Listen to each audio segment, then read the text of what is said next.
Guys, let's welcome my good friend Lee Silverstein from the Colon Cancer Podcast. Love you, man. Thank you so much. Am I good? Okay. So before I roll into what I want to talk about, I want to ask you a quick question. How many of you, by applause, has met somebody amazing since you've been here?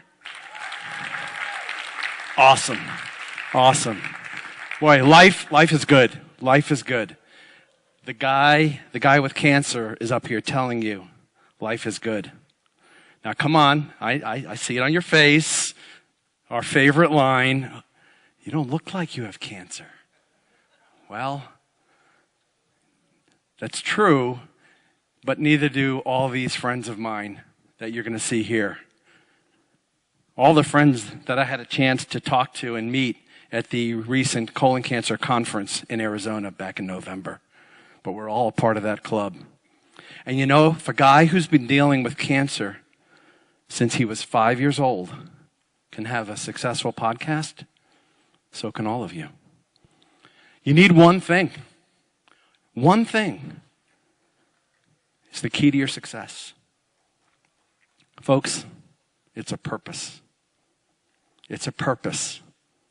The microphone, the format of your show, the intro, the logo, none of those things matter one iota if you don't have a purpose.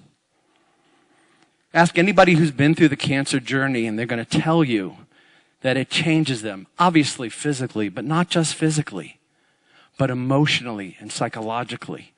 We've all heard that term PTSD, post-traumatic stress disorder. That's a thing for cancer patients. But what I'm talking about is post-traumatic compassion. This strong need, this strong desire to find purpose and meaning in your life. And this described me perfectly. And through a set of circumstances, I found myself at a Florida Podcasters Association meetup with my dear friends Chris and Katie Kremitzos, Neil Galarte, Steve Cherubino. And as I sat there listening to their stories, it hit me. I mean, it really hit me.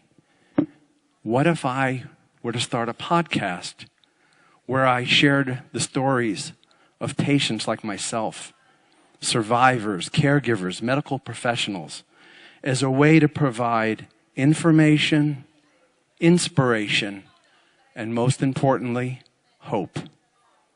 Hope to those touched by this disease. Folks, I'd found my purpose. In his book, Start With Why, author Simon Sinek says that people don't buy what you make or what you do. They buy why you do it. And by why, he's talking about your purpose.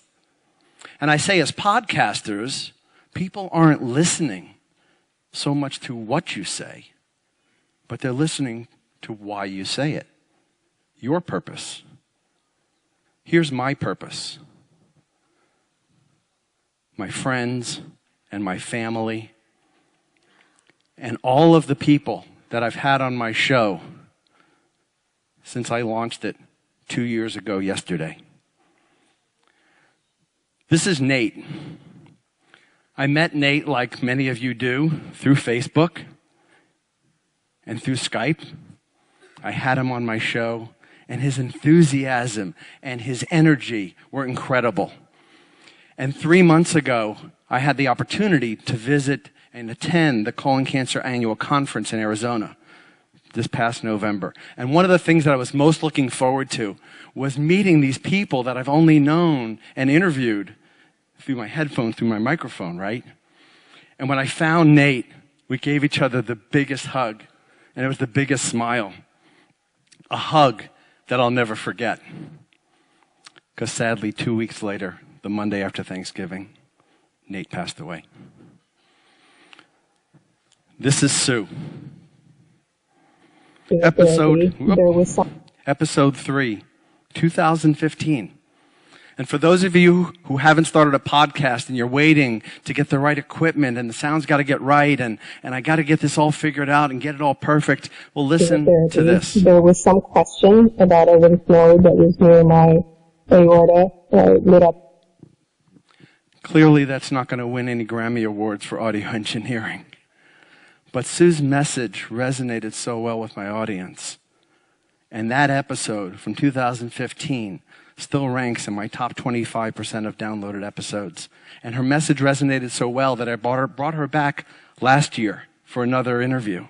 And as we were finishing our conversation, here's what Sue said to me. I think you're doing a wonderful, wonderful thing with this, and I can't imagine, what it must mean to people to hear these stories and to be encouraged. You've really done a wonderful thing with this project. Sadly, I never got the chance to meet Sue either, because 5 weeks after that interview, Sue died. Now, you don't need a podcast about a topic quite as serious as cancer. You were all at the movie last night. We're messengers. We're messengers. We have a message to share with our audience. Several years ago, former college basketball coach Jim Valvano gave a very famous speech at the ESPN ESPY Awards. And he had messages to share. One of my favorite messages from that talk was, don't give up, don't ever give up.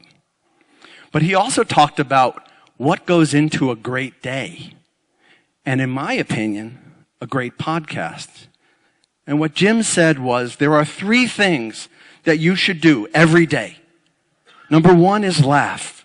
You should laugh every day. Number 2 is spend some time in thought.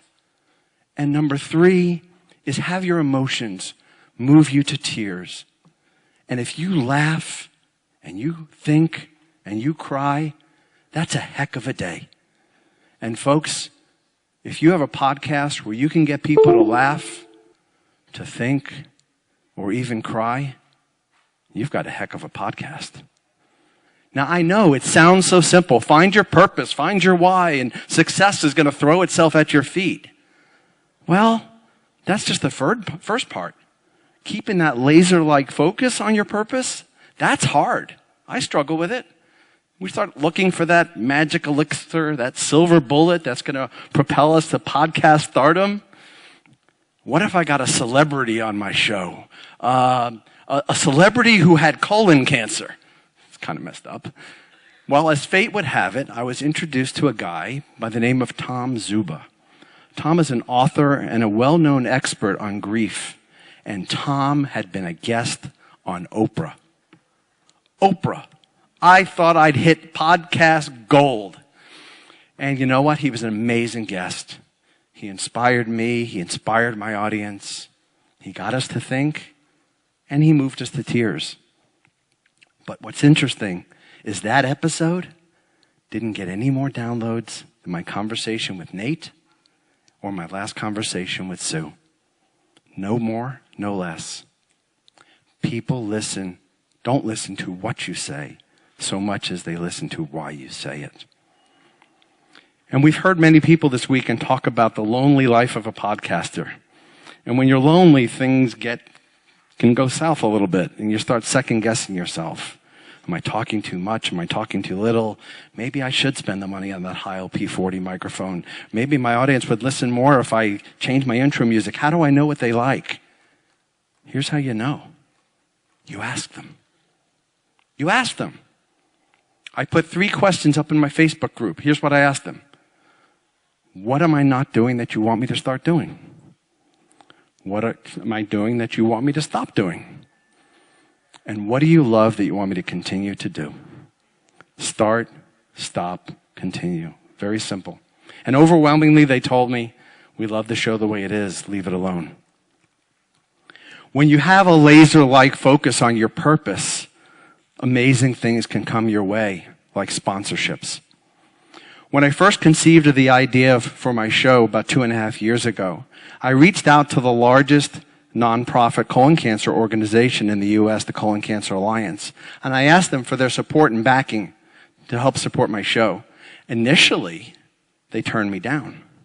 But as the show began to gain traction, they reached out to me, invited me, and paid my expenses to attend the annual colon cancer conference, where I podcasted from the event. And it was at that conference that we signed an agreement making them my first official sponsor. Fast forward to today, and I've secured 4 more sponsors. And what's interesting is that not a single one of those sponsors asked me how many downloads I was getting before making the decision to sponsor my show. What they cared about was my audience. And you may be surprised to hear that I've now done over 70 episodes. I release them every other week. And to this day, I don't have a single episode, not one, that's achieved 1,000 downloads yet. When you're strategic and thoughtful about who you reach out to, these sponsors will want to do business with you. I didn't reach out to Stamps.com or 99 Designs. These are great companies, but they weren't right for my audience. Who did I reach out to? H2ORS is the sponsor that's been with me the longest, a year now. They make a drink mix similar to Gatorade, only theirs provides hydration for cancer patients going through chemotherapy. Coloplast is now my presenting sponsor. So I say, welcome to the Colon Cancer Podcast presented by Coloplast. They are the world's largest manufacturer of ostomy supplies. Dealing with colon cancer, unfortunately, many of my audience has to wear an ostomy bag.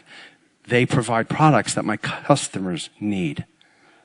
Now, you may be surprised to hear that we do laugh on my show at times. Look, when you're talking about colons, the topic of poop does come up every now and then. How could you not laugh? Okay? Well, Fresh Assist makes a spray that converts dry toilet paper into a soothing wet wipe. And my brand new sponsor, started with me this week, Cologuard, is running national TV advertisements, perhaps you've seen it, for the first and only FDA-approved at-home test for colon cancer. Their parent company, Exact Sciences, one of the hottest pharmaceutical companies on the stock exchange, is my newest sponsor. Folks, these are the sponsors that are right for my audience because they make products and services that improve their lives. You have a responsibility as a podcaster to be their protector and guardian. And when you do, they will pay you with their loyalty and their attention. Now, I've heard podcasters say that they want to get into podcasting as an entrepreneurial venture, and some are doing amazing at it. That's my goal down the road. But if you're getting into podcasting to, quote, be your own boss, you might be disappointed because you know what? I work for hundreds of bosses. They're my listeners. And I have a responsibility to them that I hold very dearly. Being a podcaster, like we said, can be lonely. And the challenge is you just wonder, are you having an impact? And when I attended that conference in Arizona back in November with my wife, and we were there walking around and talking to people, I was amazed and truly touched by the number of people that came up to me and said, "You're the guy behind the Colon Cancer Podcast. Thank you so much for what you're doing. You gave me, or you gave my wife, or my spouse, you gave us hope." Hope. Speaking of hope, before I had him on my show, Nate sent me an email. And I'd like to share it with you.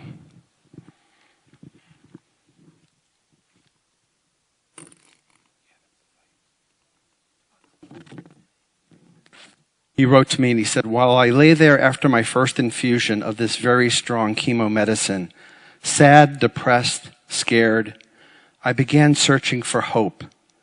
Hope online.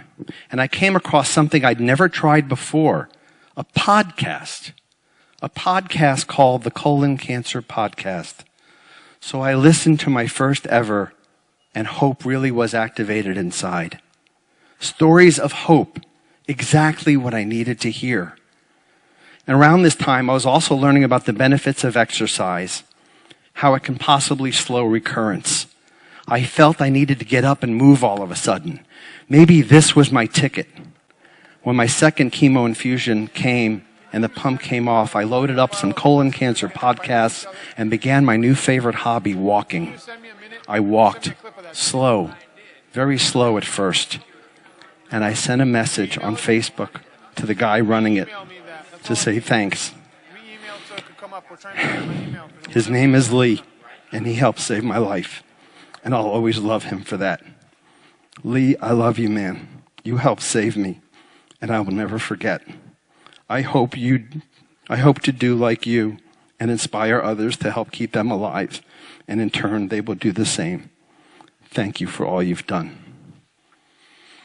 Folks, you don't need to. Thank you. You don't need to save lives with your show.